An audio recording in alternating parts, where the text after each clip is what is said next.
di ba? Ano naman ho bang ginagawa nito o anong benepisyo nito sa ating katawan, di ba? Nakatulong pala itong expectorant, di ba? Kasi yung may bata, yung magulang niya nag-complain, bakit daw nung pinainom niya ng Vita Plus yung anak niya nagsuka? Ang sinuka, puros plema, di ba? So nakatulong siyang pampalusaw ng plema, nakatulong siyang expectorant para malabas ang plema. Bukod doon, maganda rin siya sa balat, ang saluyot. Nakatulong siya sa may mga skin disease. Lalo na yung may mga psoriasis, contact dermatitis, di ba? Skin asthma. Pwede siyang matulungan ng Vita Plus.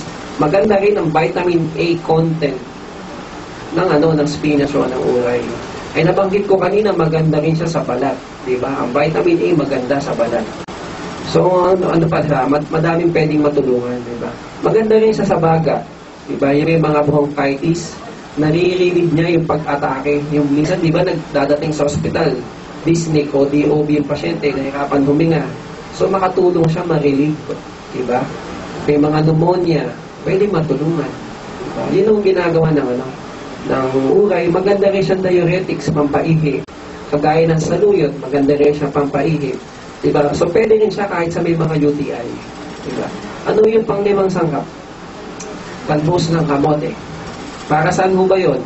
Diba? Pampataas daw ng dugo. Diba? Kaya lang may nagtanong na naman sa amin, pwede ba kaming uminom ng Vita Plus? May talbos ng kamote. Mataas na ho yung dugo ko. Tataas pa ho lalo yung dugo mo Diba? Ayaw niyang uminom ng Vita Plus. Wala akong problema doon. Bakit? Ang pinapataas pong dugo nito, yung pulang dugo mo, yung hemoglobin. Hindi yung high blood mo na 150, 160, 180. Hindi po yun ang pinatataas niya. Yung pulang dugo o yung hemoglobin ang pinatataas niya. At bukod doon, ang talbos ng kamote, siya lang po ang halaman na may iodine. Para saan ho bang iodine? Ang iodine po kasama po siya sa thyroid synthesis. Bago ho mabuo yung mga hormone na T3, T4, TSH, dadaan muna sa iodine. So nakatulong din siya kahit sa may mga goiter. Diba? May nagtanong, pwede ho ba sa hyperthyroid o hypothyroid? Wala akong problema kahit pwede sa kanila. Kahit hyper o hypo. Kasi ang iodine nito sa synthesis po kasama. Hindi mo naman iinumin Hindi mo naman isusupplement. Sa synthesis, sa formation ng hormone, doon po siya kasama. Diba? Maganda rin doon ang talbos ng kamote, pampababa ng blood cholesterol, lalo na sa may mga patient, may mga diabetes type 2. Diba? Nagtanong na naman, ano ho ba yung type 2 saka type 1? Diba? Ang type 2 po, nagkaroon po tayo ng diabetes type 2 nung nagkaedad kayo dahil nasa mga kinain nyo. Diba? Ang type 1 naman bata pa lang may diabetes na kayo. Ibig sabihin, pwedeng makahawa sa pamilya. Hereditary din po yun. Diba? Bakit pansin mo? Pag nagpa-check up tayo sa doktor, sino ho sa pamilya nyo ang may high blood diabetes cancer? Kasi baka mamaya first degree relative, pwede kang ma-risk factor. Diba? O pwede makahawa. Kung bakit nagtatanong kami. At bukod pa doon, ang talbos ng kamote, maganda rin siya sa mga stomach distress. May mga constipation, nakatulong din po siya. Diba? Ito po yung benepisyo ng limang gulay. Ang Vita Plus, pansinin mo yung malunggay, napakadami, pansin mo sa internet, 65,000 journals hanggang 70,000 journals, napapagaling ng malunggay. Bakit? Siya yung tinatawag na miracle tree o miracle vegetable dito sa atin. Diba? Tinanong din po ito sa Game Ka Na Ba? Ni Chris Aquino, nagtanong po siya ng logo ng BPAD. Pag nakulaan niyo daw po yung dahon sa logo ng BPAD, manalo kayo ng 1 million. Yun po yung malunggay. Diba? So, napakadaming benepisyo nito.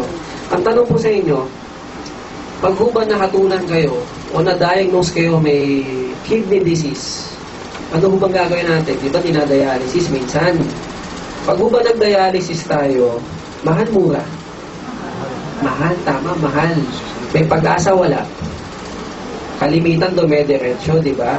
May pasyente ho kami dito na-diagnose po ng kidney, di ba? 95% ng kidney niya sira na. Itong bata. Yung bata ho, diagnose 95% ng kidney sira. Ang sabi ng doktor, kailangan daw i-dialysis. Magkano ang pa-dialysis? 4,000 isang session. Isang 5,000. Ang ideal, sabi ng doktor, 3 times a week. Diba? Kung ordinaryong empleyado ka, saan mo kukunin ng 12,000 linggo-linggo? Diba? Baka may ibang option, nagtanong yung father niya sa doktor. Baka may ibang option kasi mahal. Binigyan ng option yung bata. Kidney transplant. Kidney transplant mas mahal pala. Abuti ka ng 800,000 hanggang 1.5 million kung Pilipino ka. Diba? Kung foreigner ka, abot ka pa ng 2 million. So, napakamahal. At bukod dun, pag nag-transplant ka, iinom ka pa ng maintenance na gamot para hindi i-reject ang kidney nilagay sa'yo. Sa kakuha ng pera kung ordinaryong empleyado ka. Diba? Baka may ibang paraan. Sinubukan noong VitaPlus. Ang sakit nung bata, nagkaroon siya ng renal failure secondary sa recurrent UTI. Diba? Yung pala may complication na. Sinubukan ng VitaPlus. 2 weeks, yung 95% niya naging 85%. Eventually, pagdating na isang buwan nag-normal. Hindi mo namin mapaliwanag. Diba? Tinanong ko po yung specialist ng doktor namin sa Calamba at saka sa Batangas, nephrologist. Hindi rin siya makapaniwala nung una. Kaya lang sa Batangas, nasa emergency room mo ako. Bago niya makita yung mga renal patient niya, dadating sa akin sa emergency room. Inibigyan ko na muna ng VitaPlus. After 1 week, saka kayo bumalik sa doktor nyo. Pagbalik sa clinic, punta emergency room, punta sa clinic, tatanungin ng specialista, ano bang ininom mo? VitaPlus. Kasi nag-okay ang pasyente niya.